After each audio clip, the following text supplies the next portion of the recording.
From Pacifica Network, this is Democracy Now!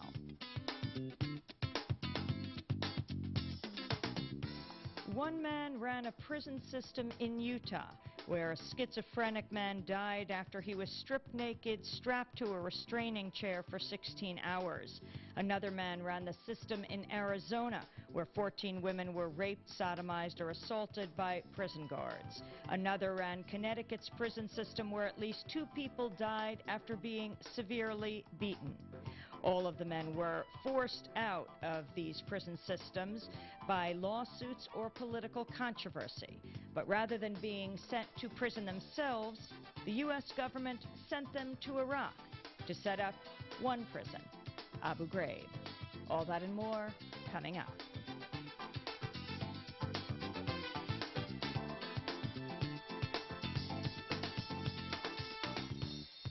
Welcome to Democracy Now!, democracynow.org, the War and Peace Report. I'm Amy Goodman.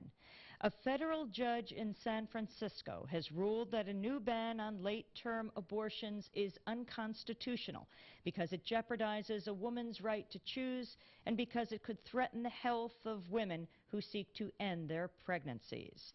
The ruling was a major setback for the Bush administration and opponents of abortion who've expressed hope that the bill, officially known as the Partial Birth Abortion Ban Act, would become the first step toward making all abortion illegal. Planned Parenthood brought the suit against the Justice Department. The group's president, Gloria Feldt, said Tuesday, quote, "Today's ruling is a landmark victory for medical privacy rights and women's health. The Ashcroft Department of Justice can no longer threaten Planned Parenthood doctors with the daunting specter of criminal prosecution for putting their patients first." The judge accused Congress of being grossly misleading and inaccurate when it referred to the banned procedure, which is known in the medical world as intact dilation and extraction, as infanticide. President Bush's re-election campaign issued a statement describing the judge's decision as a, quote, tragic ruling. The Bush administration defended the makeup of the newly selected Iraqi interim government, even though it will be led by members of the Iraqi Governing Council, which was widely seen as illegitimate by the Iraqi people. One former leading member of the council, Mahmoud Othman, protested the actions of U.S. occupation head Paul Bremer and the UN envoy Lakhdar Brahimi in shaping the new government. Othman told The Guardian, quote, "The behavior of Mr. Bremer and Mr. Brahimi has been shameful. It's like being in a dictatorship again," he said. National Security Advisor Condoleezza Rice defended the makeup of the government, saying, quote, "Look, these are not America's puppets." The interim prime minister, president, deputy president, and one of the ministers of state were all members of the U.S.-appointed Iraqi Governing Council, which dissolved itself Tuesday to allow the interim government to take power. Agence France-Presse reported the new prime minister, Iyad Allawi, a former Ba'athist with ties to the CIA and Saudi intelligence, went out of his way to call for U.S. forces to stay in Iraq. He said, quote, "I call on the United States and Europe to protect Iraq." A New York Times editorial today reads, quote, "The end of the Governing Council concludes a chapter of unpopular, ineffectual governance that failed to stem a growing insurgency and did little to lay the groundwork for a workable democracy. The new governing body looks uncomfortably like the old one with a new name and a few added powers," it said. It still remains unclear what power the interim government will have, even though the U.S. claims it will have full sovereignty. A revised UN resolution put forward by the United States yesterday would allow Iraq to oversee its own military and police forces, but 140,000 U.S. troops would remain and have the power to act at will. The resolution, however, does appear to set a 2006 deadline for the departure of the U.S. and other foreign troops from Iraq. China, France, Russia, and other nations expressed disappointment with the new resolution's failure to give the Iraqi government true sovereignty. The interim government will not have the power to make laws or revoke any laws instituted by the U.S. occupying forces. It's not clear what will happen after June 30th to the thousands of Iraqis who are currently being detained, many of whom have never been charged with a crime. U.S. soldiers and contractors will likely remain immune from criminal prosecution and liability in Iraq. Meanwhile, under current rules, the World Bank, the International Monetary Fund, the United Nations, and the Arab Development Bank will supervise an advisory and monitoring board that will keep tabs on Iraq's revenues and expenditures. And up to 160 U.S. advisors will continue working in the newly formed Iraqi ministries. One UN diplomat said, quote, "It's a charade. The problem is that you need a charade to get to the reality of an elected government next January. There's no other way to do this," he said. The New York Times is reporting the U.S.-backed Iraqi exile leader Ahmed Chalabi disclosed to an Iranian official one of Washington's mostly guarded secrets about Iran, that it had broken Iran's top-secret communications code, allowing the U.S. to easily spy on Iran's intelligence service. According to the Times, the breaking of Iran's code was so important that the Bush administration requested on national security grounds that the New York Times and other newspapers not report on the story. The Times said it agreed to the order. It is not clear how long the Times knew about the charge before it published its article today. The order not to publish was rescinded by the government on Tuesday as information about the code breaking began to leak out to the press. American officials said about 6 weeks ago, Chalabi told the Baghdad station chief of Iran's spy service that the U.S. was reading its communications traffic. According to officials, the Iranian station chief then sent a cable to Tehran detailing the conversation using the code. The U.S. intercepted and read the cable. The FBI soon opened an espionage investigation to determine who told Chalabi that the Iranian code was broken. The Justice Department launched a campaign Tuesday to defend its detainment of Jose Padilla as an enemy combatant. The Brooklyn-born Padilla has been held in solitary confinement for 2 years. No charges have been filed against him. He's never appeared in court and has had almost no contact with his lawyer. In a few weeks, the Supreme Court will rule on his detention, but yesterday, the Justice Department attempted to win its case in the court of public opinion by declassifying documents that allege Padilla received training and orders from al-Qaeda to build a dirty bomb and to blow up hotels and apartment buildings.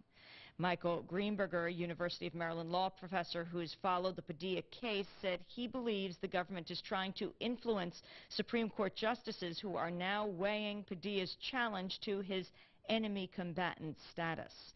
Greenberger said, quote, "I'm sorry to say I come away with no other conclusion that it was designed to have some kind of extrajudicial influence on the Supreme Court decision."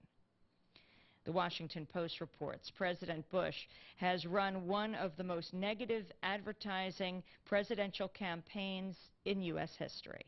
According to calculations based on the top 100 TV markets, Bush has aired 49,000 negative ads, or about 75% of his total. Senator John Kerry, meanwhile, has just run over 13,000 negative ads, or about 27% of his total. In other election news, Democrat Stephanie Herseth has won a special election in South Dakota to fill the seat of Republican Bill Janklow, who stepped down after being convicted in a fatal car accident. It marked the second special election in a row that the Democrats picked up a House seat. The party needs to gain 11 seats in November to gain a majority of the House. And it was announced Tuesday that Michael Moore's new documentary, Fahrenheit 9/11, will open in theaters on June 25th. Last month, news broke that Disney was refusing to distribute the film, which is highly critical of the Bush administration. But Disney sold the film's rights to Harvey and Bob Weinstein, who will personally help distribute the film in partnership with Lionsgate Films and IFC Films.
This is Democracy Now!, democracynow.org, broadcasting on more than 200 radio and television stations around the country, on Pacifica radio stations, NPR stations, public access TV stations, PBS, and on Free Speech TV, channel 9415 of Dish Network.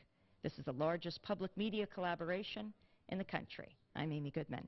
One man ran a prison system in Utah where a 29-year-old schizophrenic died after he was stripped naked and strapped to a restraining chair for 16 hours. Another man ran the system in Arizona where 14 women were raped, sodomized, or assaulted by prison guards.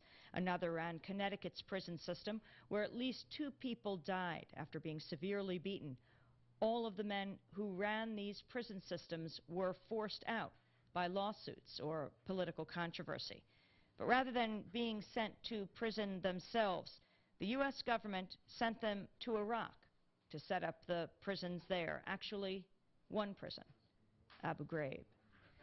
In the weeks since the torture scandal at Abu Ghraib grabbed international headlines, the Bush administration and the Pentagon have attempted to put forth a consistent story that the abuses were the work of individual soldiers acting on their own, and that there was no systematic program of abuse at the prison. However, over the past few weeks, this version of events has been shot down by veteran correspondent Cy Hirsch of the New Yorker magazine.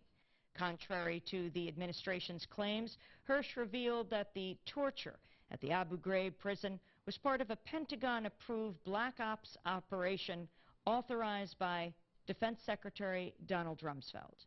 Today on Democracy Now!, we're going to look extensively at the 4-man team of correctional advisors dispatched by the U.S. government to Iraq shortly after the occupation began. Their job was to get the notorious Abu Ghraib prison up and running by the U.S. occupation forces. For people or governments concerned with human rights, their resumes and records read like warning labels for who not to have running a prison, especially in a country where the U.S. claims to be building democracy. The 4 men are Lane McCotter, former director of the Utah Department of Corrections, and John Armstrong, former director of the Connecticut DOC, Terry Stewart, former director of the Arizona Department of Corrections, and his top deputy, Chuck Ryan. Today we'll speak with people in a number of these different states, but we'll begin with Dan Frosch, an independent reporter based in New York City. His most recent articles, published in The Nation magazine and on Alternet, look at the role of a number of the former officials at the U.S. prisons who were sent to Iraq to set up the Abu Ghraib prison. The Nation piece this month is called Exporting America's Prison Problems. Dan, welcome to Democracy Now! Good to be here, Amy. Can you start off by giving us an overview of this group of advisors that were sent to set up Abu Ghraib? Sure. There were actually 2 teams of advisors, as far as I know. The first team being sent last May and containing Mr. McCotter and also a guy by the name of Gary DeLand, who was McCotter's predecessor in Utah, and Terry Stewart, who, as you mentioned, was the head of the Department of Corrections in Arizona. They were charged with the mission of reconstructing the Iraqi prison system, which of course included working at Abu Ghraib, and also they were charged with the mission of training a Iraqi corrections force. It's not precisely clear what exactly they were doing while they were over there, in large part because the Justice Department has been pretty much tight-lipped since news reports have surfaced containing their collective resumes and records, which of course are fairly disturbing. Once McCotter and Stewart left after about 4 months in Iraq, another team was sent, and this team contained John Armstrong, who of course was the head of the DOC in Connecticut, and also Terry Stewart's top deputy, Chuck Ryan, and presumably Again, we don't know because the Justice Department isn't really commenting on this. Presumably, Ryan and Armstrong were charged with the same mission, continuing the work of McCotter and Stewart, and that's to quote-unquote reconstruct the Iraqi prison system.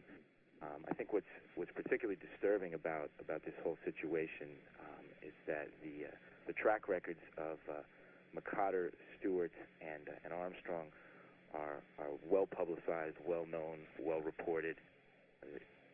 The records aren't big secrets, so that leads one to believe that either A, the Justice Department hired them in what was really a horrendous oversight, B, they couldn't find anybody else to go, or C, and really the most ominous option is that the Justice Department actually sought out people who they perceived as tough and hard-nosed correction types who they thought could get the job done in a place like Iraq, which presumably was a very difficult environment to work in terms of corrections.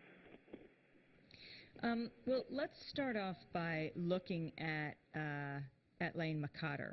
Sure. Lane McCotter, who began in the 80s running the Fort Leavenworth prison, which is next to the Leavenworth prison, at the same time that Colin Powell was deputy commander of Fort Leavenworth.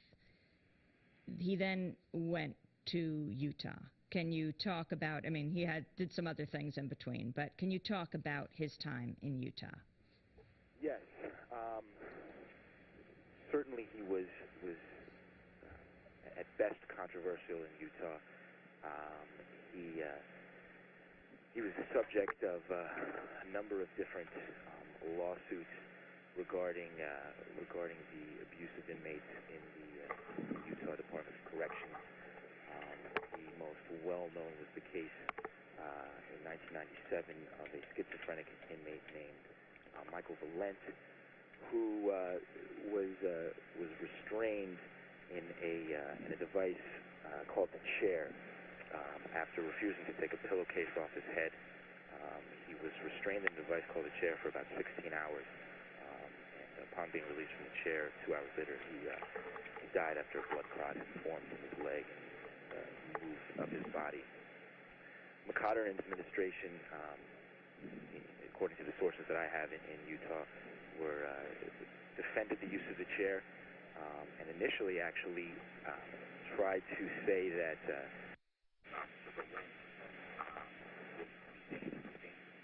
and had been banging his head against the wall, and then later on retracted that statement when it came out there was a videotape of the entire incident.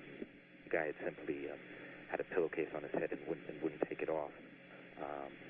That was the most well-known case in Utah. There was also the ACLU at the time had been gathering evidence and deposing inmates. Hello?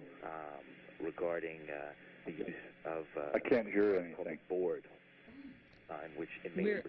We're talking to Dan Frosch. I just wanted to clarify for the guest who is about to come on. Dan Frosch describing what is taking place. Go ahead, Dan Frosch, in Utah. Yes, I was saying that the ACLU had also been working on on legal action regarding the use of another device called the board, in which inmates were strapped to a stainless steel board and left there. One inmate in particular was left there for weeks on end and actually successfully sued McCotter and the Utah DOC for the use of the board. So this was a guy who had certainly racked up a controversial reputation in Utah, a disturbing reputation, and these were widely known controversies all over the newspapers, and eventually after the incident regarding Michael Valent, McCotter was forced to step down. We're talking to Dan Frosch, who has written a number of reports on the group of advisors that the Justice Department sent to set up the Abu Ghraib prison. When we come back, we're going to speak with the mayor of Salt Lake City in Utah. Stay with us.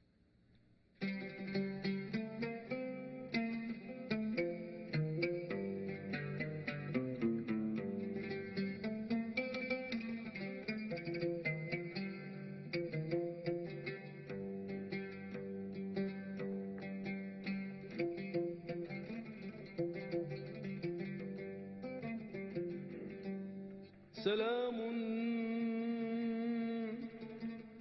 على دار السلام جزيل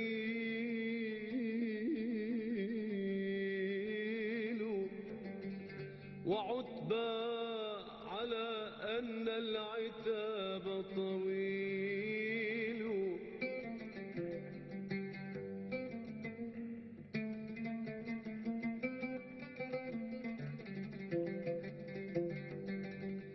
أبغداد لا أهوى سواك مدينة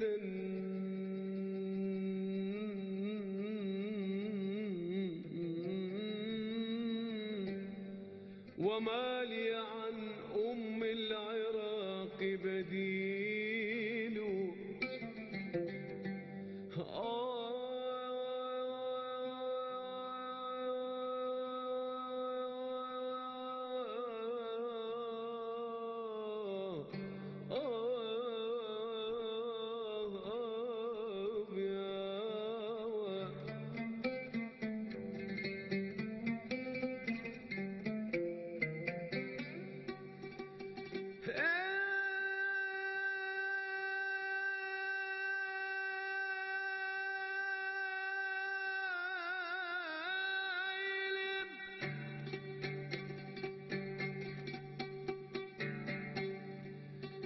بغداد لا هو سواك مدينة وما لي عن أم العراق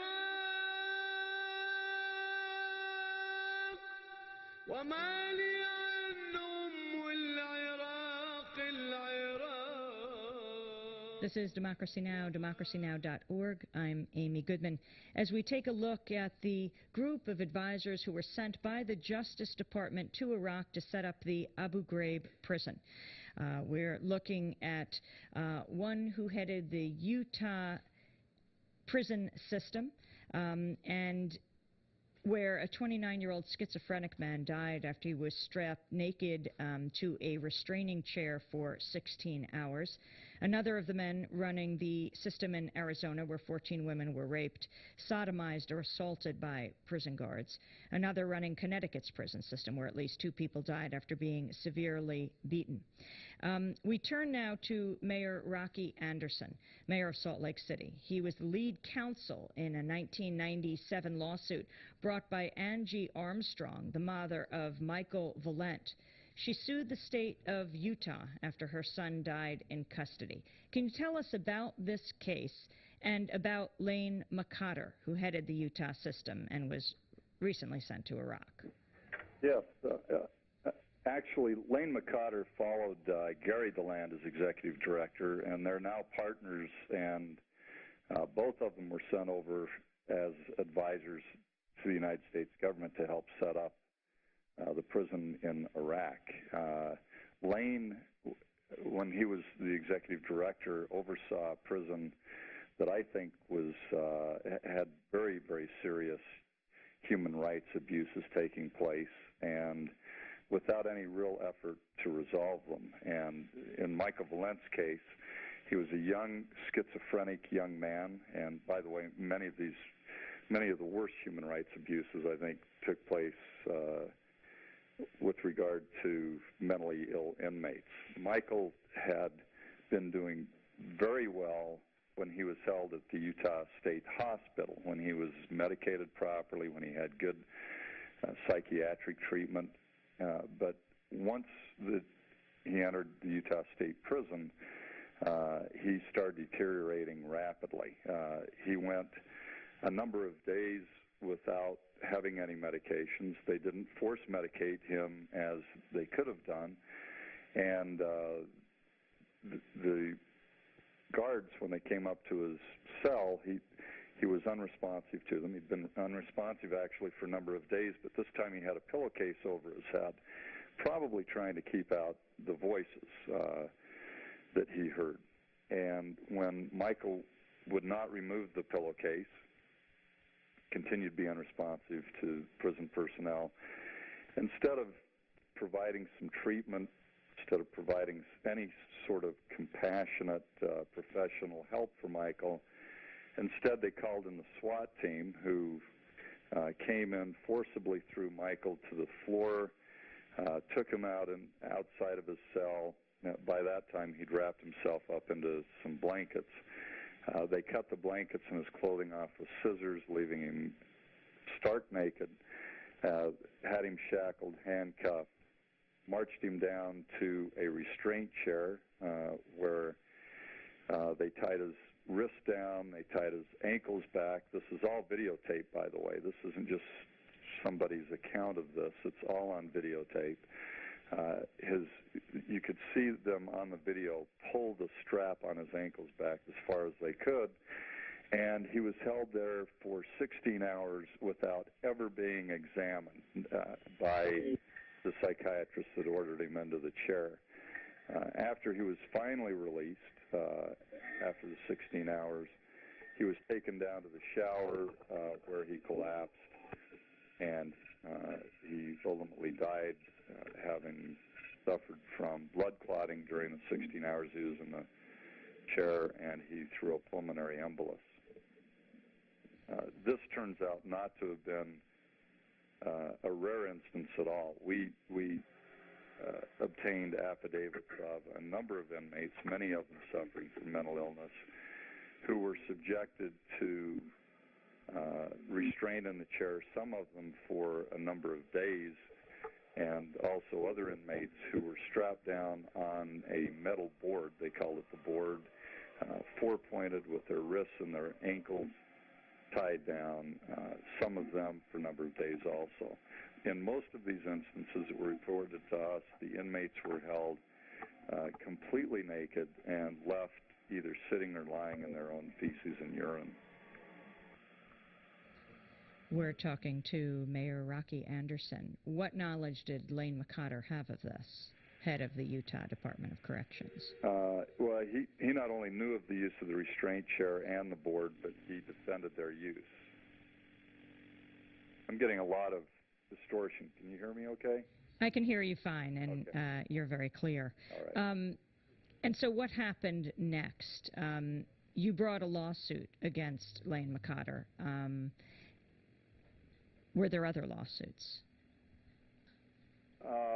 Yes, I brought a lawsuit on behalf of Eric Edwards, who experienced some horrendous treatment at the hands of prison personnel. In fact, Eric called me one evening. He didn't have anybody at prison, apparently, that he could confide in or that showed any sort of compassionate treatment at all.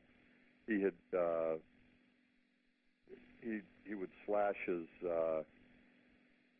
arms or his eyelids, his tongue with a razor blade, obviously suffering from mental illness, be taken to the hospital, treated there, and then brought back to the prison. Instead of seeing a counselor or any medical personnel, he would be strapped onto the board and left there to suffer further, again, lying there naked.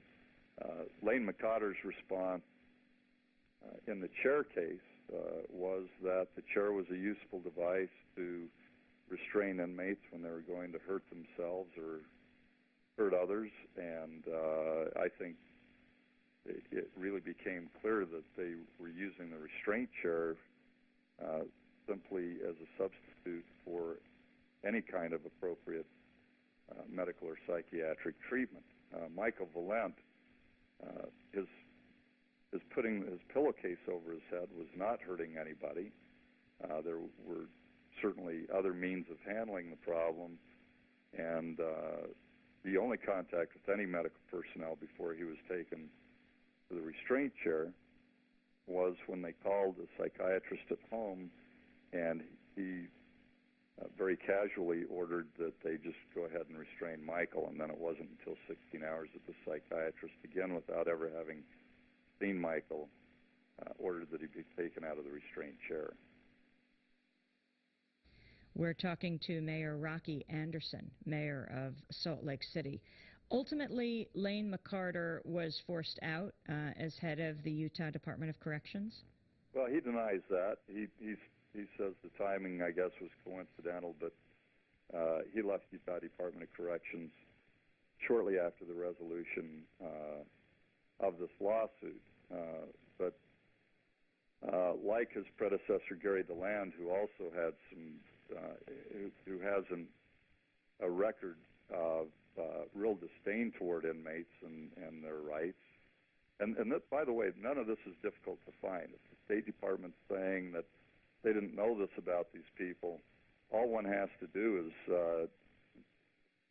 do the most casual of legal research to find, for instance, the case of Littlefield versus DeLand, a case out of the United States Court of Appeals for the 10th Circuit, where the court describes what I think could be characterized as absolutely medieval treatment of a mentally ill inmate at the Salt Lake County Jail while Gary DeLand was commander of the jail. An inmate held naked without any bedding, without even a blanket, left to lie naked on the concrete floor in his cell for 56 days without ever a hearing and without any medical treatment.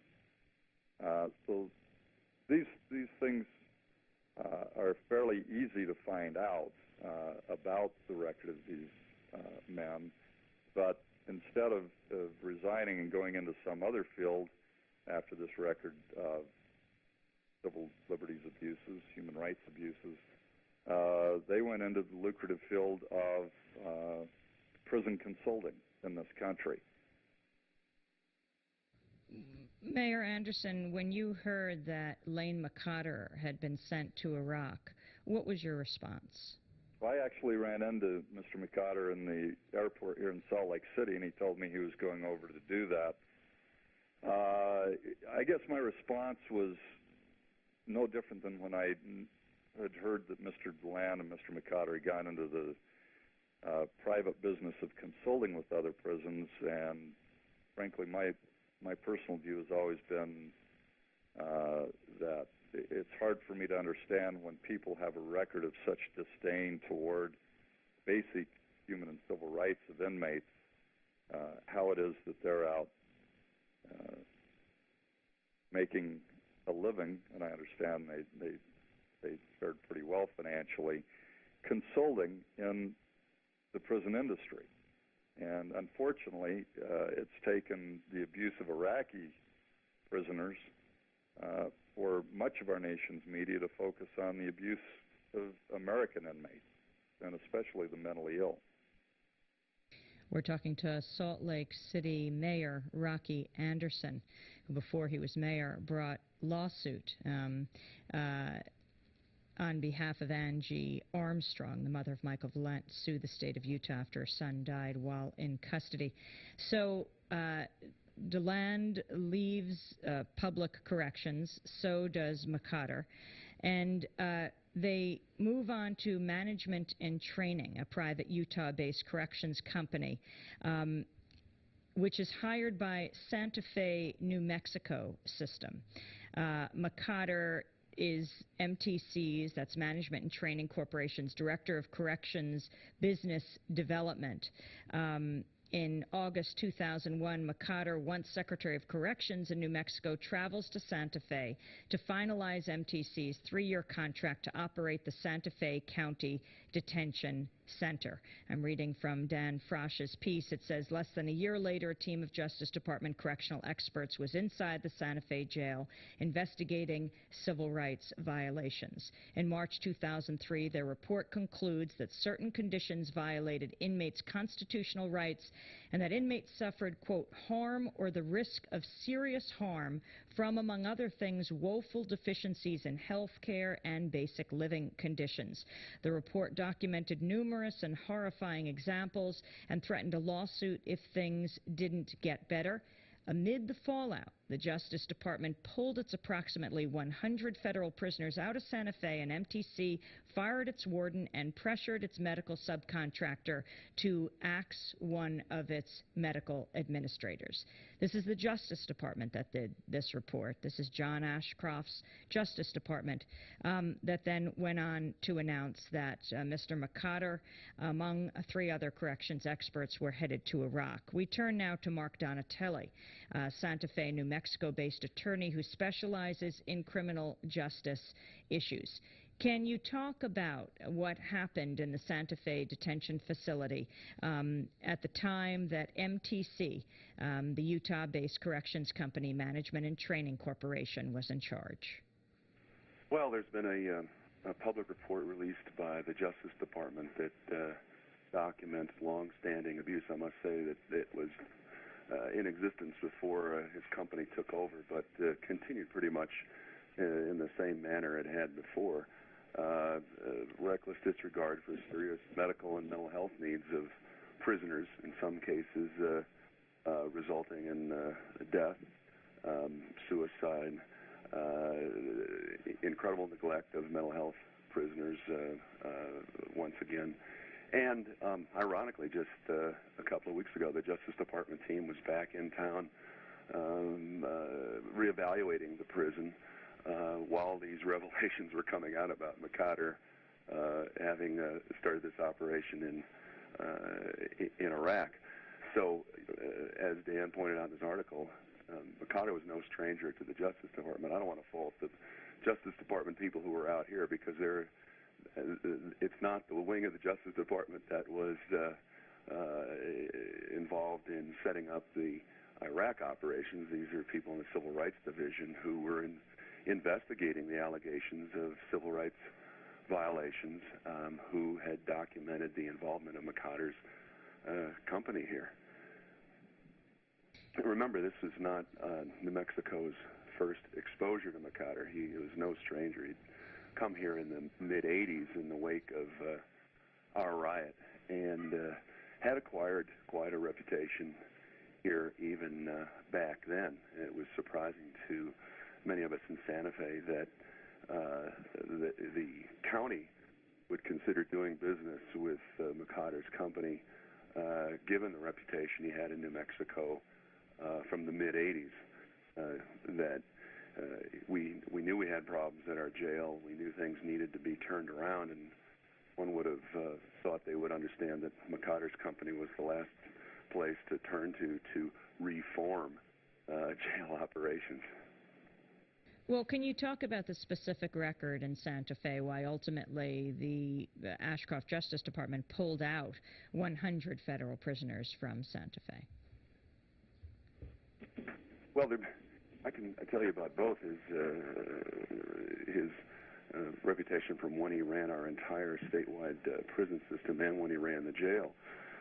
But in reverse order, when he ran the jail, we had numerous lawsuits filed, particularly by female prisoners who had been abused both by staff and other prisoners. Male prisoners were allowed to go into female living units and sexually assault female prisoners.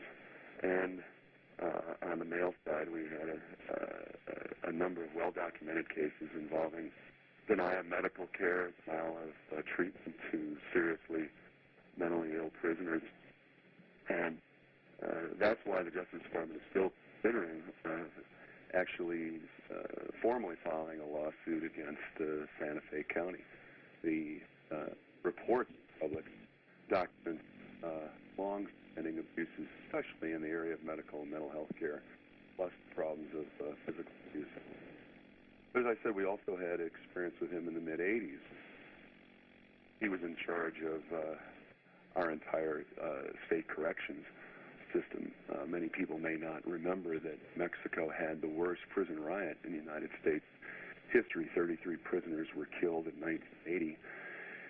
And that came at the heels of years of physical abuse, overcrowding, just deplorable treatment of mentally ill prisoners. Not on McCotter's watch, but he came in in the aftermath, a few years after the riot, after a federal lawsuit had been filed against the state to reform the entire correction system in New Mexico. And although we had made progress for a few years in correcting conditions, as soon as McCotter came in, he took the position that despite the horrendous history we had in New Mexico of physical abuse and murders, it was nobody's business to come into his prison system and monitor conditions. The federal court was without jurisdiction. There was no reason that the state couldn't be trusted and allowed to run its own prison system. And he filed a countersuit, essentially, challenging the long-standing federal court order that had been in place. We spent 3 years going to the United States Supreme Court. We ultimately prevailed. But during those 3 years, McCotter set us back to almost pre-riot conditions. We had, once again, this atmosphere that he brought from Texas. I mean, his reputation was well known in Texas before he came here. He was no reformer when he was in Texas. He came here to New Mexico and just once again instilled this atmosphere of oppressive, abusive conditions, an attitude that spread through the ranks, that guards were not accountable. It didn't matter what happened to prisoners who were in their custody. And our system quickly reverted to the conditions that produced our riot in 1980. And one well-documented incident on McCotter's watch, they had a massive shakedown and extraction of a prison here in Santa Fe. And they happened to be videotaping all this. And during one of the cell removals, the guards were caught beating a handcuffed prisoner up against a wall, fell to the ground, and the federal court monitor asked for the tape of the extraction, and lo and behold, the portion of the tape where the prisoner was beaten while handcuffed in front of supervisors at the prison, that portion of the tape was erased. Now, no one could ever put McCotter near the videotape machine, but this happened on his watch and was just unheard of at that time in our post-riot period, that people would use these sort of what had been known as Texas tactics in running a prison and covering up violations of civil rights. So this was the pattern that we had dealt with in the mid-'80s when McCotter was here, and then the Santa Fe County Sheriff's Department and Commission brought him back in to run our jail. That's the history of New Mexico. Mark Donatelli, Santa Fe, New Mexico-based attorney, specializes in criminal justice issues. Following one of the worst prison riots in U.S. history in New Mexico in 1980, he was appointed by a federal judge to the Prison Oversight Board, involved with a number of lawsuits involving New Mexico's prisons during the tenure of Lane McCotter. We're going to go to a break. We're going to hear a bit about Mr. McCotter's tenure in Texas, and then we'll go to Connecticut to find out about another of the advisors who was sent to Iraq with Lane McCotter and DeLand. He is the former head of the Department of Corrections in Connecticut. This is Democracy Now! Stay with us.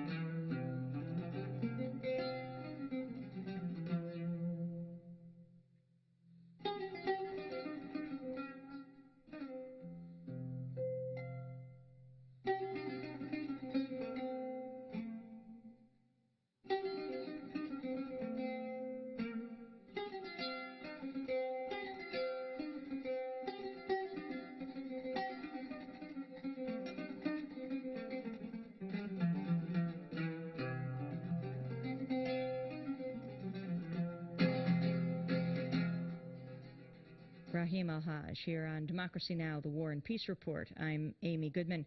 As we turn now to Donna Brorby, lead counsel from 91 to 2002, over a decade, a class action suit brought by prisoners in Texas, raising a broad range of constitutional issues around prison conditions. Lane McCotter was the director of the prison system in Texas from 1985 to 1987. He then went on to head up the Department of Corrections in New Mexico, then went on to Utah, and went back to New Mexico, running the Santa Fe detention facility as a private contractor. Donna Brorby, can you take us back to Texas? You know, I haven't been listening to your show, so I can't follow smoothly, but Lane McCotter was director in Texas for about 18 months. He wasn't a particularly notable figure there. 18 months was a relatively small time within the 1980s when the Texas prisons were going through some tremendous changes. At the time that he took the helm in Texas, violence, including homicidal violence, was at an all-time high in the prison system, partly due to a lack of sufficient staff. That was a problem upon which he didn't make much progress. In the middle of his tenure in 1986, we had a contempt motion raising that issue and other major issues, including lack of medical and mental health care. The prisoners won that motion because of the evidence at the time, but then he'd only been there about 10 months or a year at the time that went to hearing. And can you talk about Lane McCotter's role then overall, his tenure characterized, though I realize it's only a brief portion of what you dealt with? He didn't have much positive impact on the prison system. He didn't lead it through changes. He was, you know, a conservative guy, and he had, demonstrated some tendencies towards harshness or punitiveness towards prisoners that, are maybe a little bit notable now, but actually very ordinary. But for example, new prisons were being built, and there were going to be windows in the cells, which was very common in prisons then and now, and he made an attempt to prevent the windows from being put in cells for segregated prisoners. He expressed some fear that the segregation units would be too comfortable. Segregation units are the sort of units where prisoners who are in trouble with staff are placed, and the fear that they could be, too comfortable indicates a certain kind of attitude about punishment.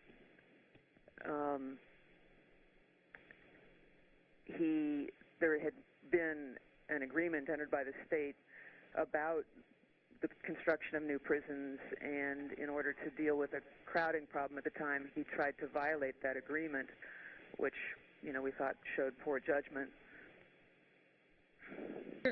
We're talking to Donna Brorby, who was lead counsel for a decade in a class action suit brought by prisoners in Texas, raising a broad range of constitutional issues related to prison conditions. Lane McCotter, director in Texas from 85 to 87.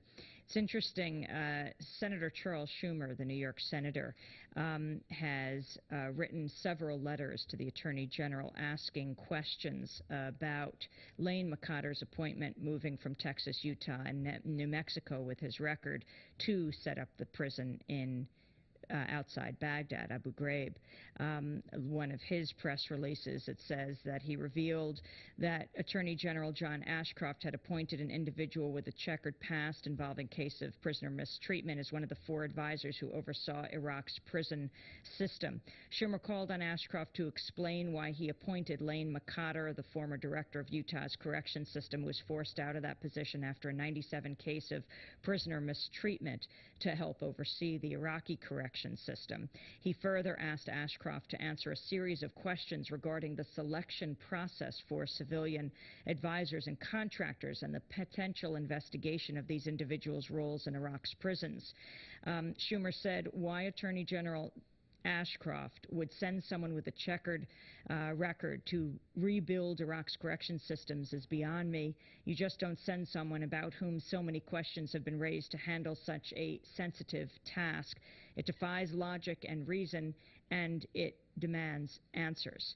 We're going to go now from Texas and from Lane McCotter to another one of the advisors who were sent to Iraq, chosen by the Justice Department. He is John Anderson. Antonio Pomver is with us, a Connecticut-based attorney who represents a number of people who have dealt with this issue. Can you talk about the advisor coming from Connecticut? Sure. His name is John Armstrong. John Armstrong, sorry. And he was the commissioner of the Connecticut Department of Correction from 1995 to 2003.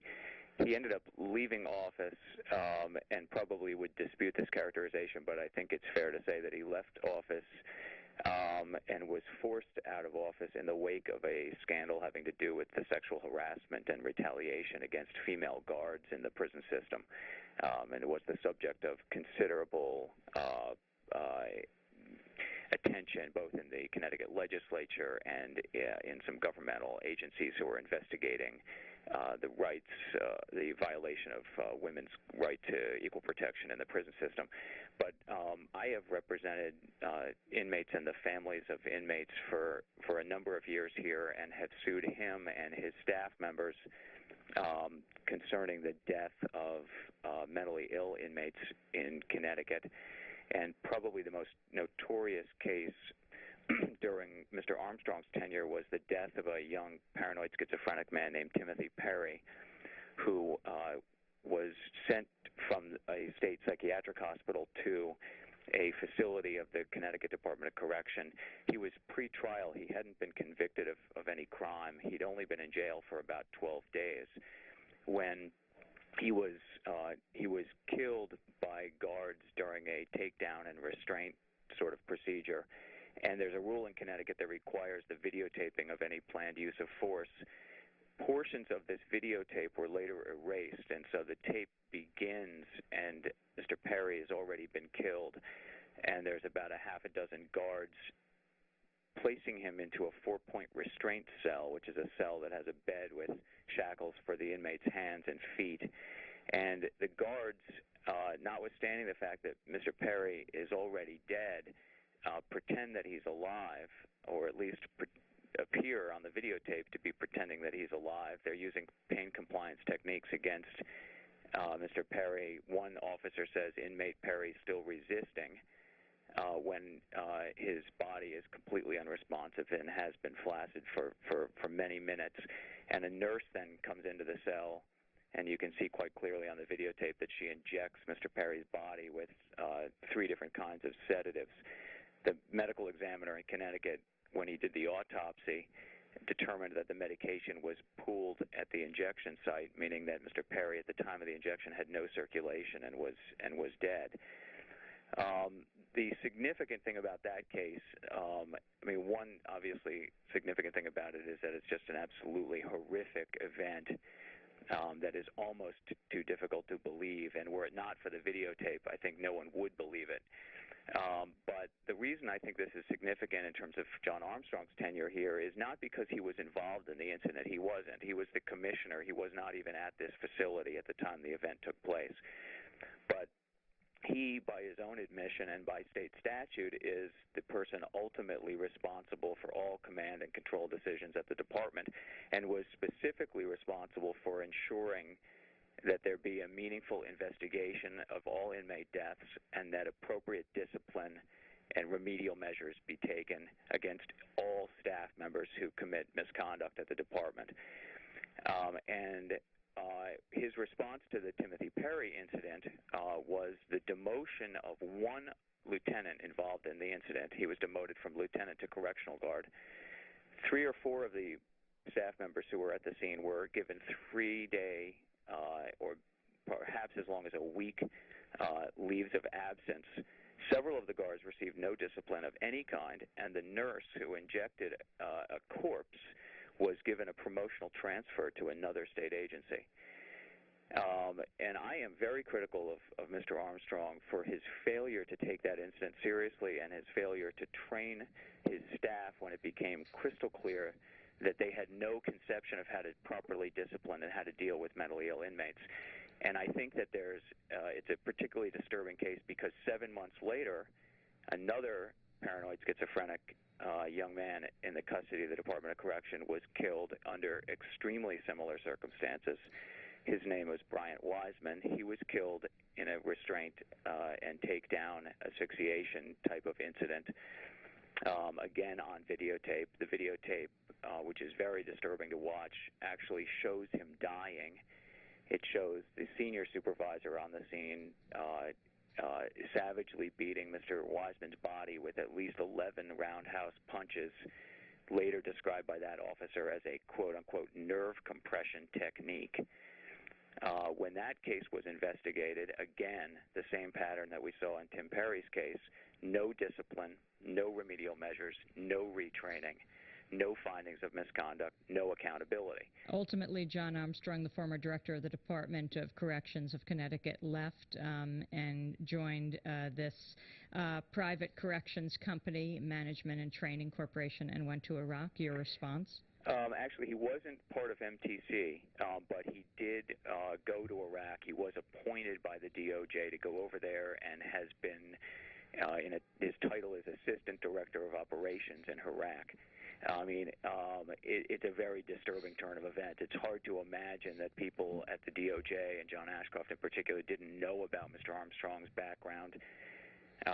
I agree with the comments made earlier. I mean, either they didn't know and failed to do their homework, which is certainly plausible given how we've been running our post-war occupation over there, or they knew and thought that this sort of correctional philosophy was consistent with the kind of message that we want to send over there. And in either case, it's very disturbing. Dan Frasch, we're going to end with you, and we only have 30 seconds, but I do want to get in Arizona. Can you talk very briefly about Terry Stewart, the former director of the Arizona Department of Corrections, who also went to Iraq? Sure. Mr. Stewart was a longtime Arizona DOC veteran, and I believe he was appointed as director of the DOC in about 1995.